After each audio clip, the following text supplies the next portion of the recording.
Isa nga si Rusi na motorcycle brand dito sa Pinas na sulit pagdating sa pagmamarket ng kanilang mga motor. Ika nga ay abot kaya, may magandang forma ng mga motor, abot kaya pa na presyo. Well, si Rusi po kasi ay isa lamang pong brand ng motorcycle na nag-aangkat ng mga motor galing sa China. At sa lumipas nga po na taon guys, di na din talaga biro ang mga nilalabas nila. Magaganda na din talaga na motor at talagang masasabi mo na talaga na poging motorcycle. Sa katunayan, meron na nga din silang 400cc na expressway legal bike. Meron na din silang mga sports bike at madaming klase ng kategory ng bike. Pero dito nga sa video na ito guys is pag-uusapan natin ang isa sa unique na motor ni Rusi. Pwede sa off-road. Kaya guys, samahan nyo ako na pag-usapan ang motorcycle na ito. Pero bago yan, baka pwede naman na pa-subscribe ng aking YouTube channel. Click mo na din ang notification bell para maging updated kayo sa mga susunod na i-upload ko. Guys, baka pwede naman na pa-like and follow ng aking Facebook page. Nasa description po ang link. Kaya make sure guys na tapusin nyo ang video na ito para malaman nyo ang information may kinalaman sa motorcycle na ito.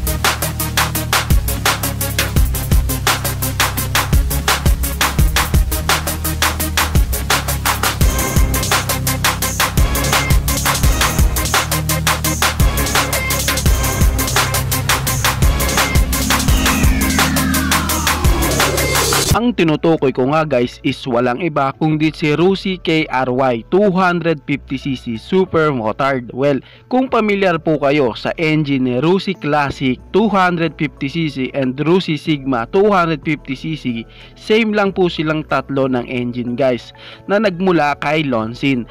Lonsin, kala ko ba Rusi?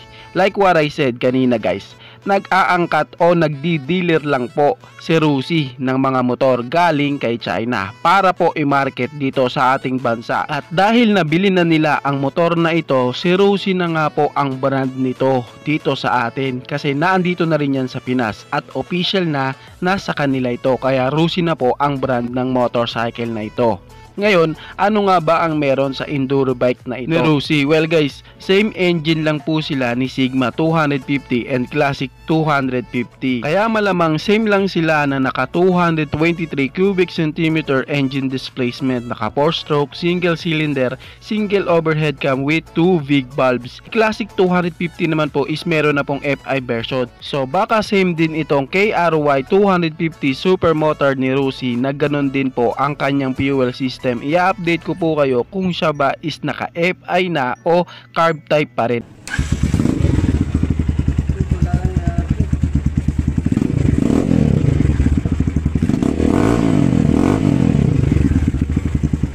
Nga sa enduro bike na ito guys sa kanyang unique na design. Nagbibigay buhay nga sa forma ng bike na ito yung kanyang mahabang suspension sa front suspension na naka gold inverted fork with spokes rim na sobrang angas ng disenyo. And merong mahabang front fender na nagmistulang parang tuka. Gusto ko ang disenyo ng kanyang headlights na simple tignan pero ang lakas ng datingan. At dahil sa 250cc na nga po ang KRY 250cc Super Motard, ito nga po is wala na nga pong kick start, push start na lang po siya. Gusto ko sa kanya yung design ng kanyang elbow para sa exhaust. Talagang very compact ng kanyang disenyo and sa kanyang exhaust na nakapwesto sa ilalim ng rear fender, talagang ang linis niya. Samahan mo pa sa kanyang mataas na monoshock na merong magandang swing arm.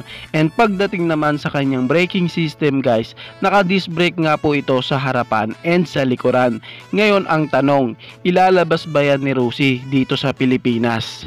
Well, ang Rusi KRY 250cc Supermotard guys is matagal na nga pong naandito sa Pilipinas for demo unit only.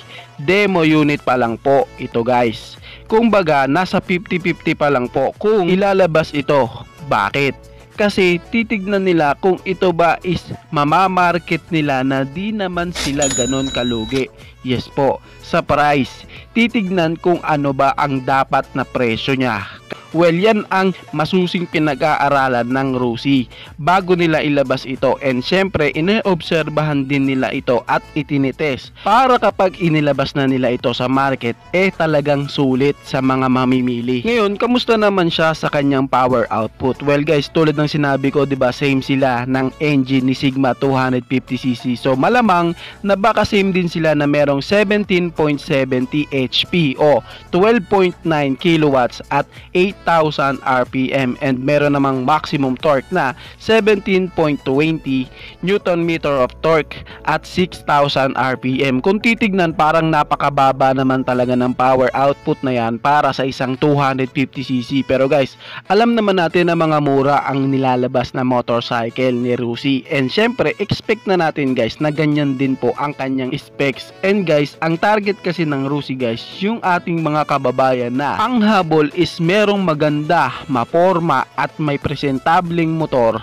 at mura pa. Alam nyo guys, sa totoo lang, talagang nagustuhan ko po ang Rusi KRY 250cc Supermotard kasi kita mo sa kanya na masusulit mo din talaga ito if balak mo mag off-road gaming, and kung balak mo din naman siyang ipang ride, siguradong di ka pagod dito kasi meron siyang comfortable na body posture and mataas na ground clearance na mas lalong magpaparelax sa'yo kahit nasa traffic situation ka. Yun nga lang guys, if medyo di tayo pinalad sa height, makakaramdam talaga tayo ng konting hirap dito dahil mataas talaga ang motor na ito.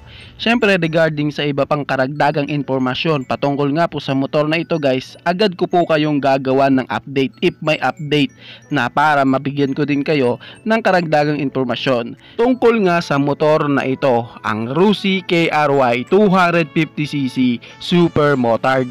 Kayo guys, ano ang masasabi nyo sa motor na ito? Paki-comment naman ang inyong reaksyon. Maraming salamat po. Bago matapos ang video na to guys, baka pwede naman na pahingi ng isang like mula sa inyo bilang pagsuporta sa ating munting video. Maraming salamat po. Pwede mo na ding i-share para din malaman ng iba nating mga ka-rider. Sa tingin ko guys is dito ko na lamang po tatapusin ang ating vlog. I hope na nag-enjoy kayo sa aking hinandang video para sa inyo. Pinasisigla ko din kayo guys na i-subscribe ang aking YouTube channel. I-click mo na din ang notification bell para maging updated kayo sa mga susunod na video na gagawin ko. So dito ko na lamang po tatapusin. Maraming salamat po. Ichi boy. Thank you.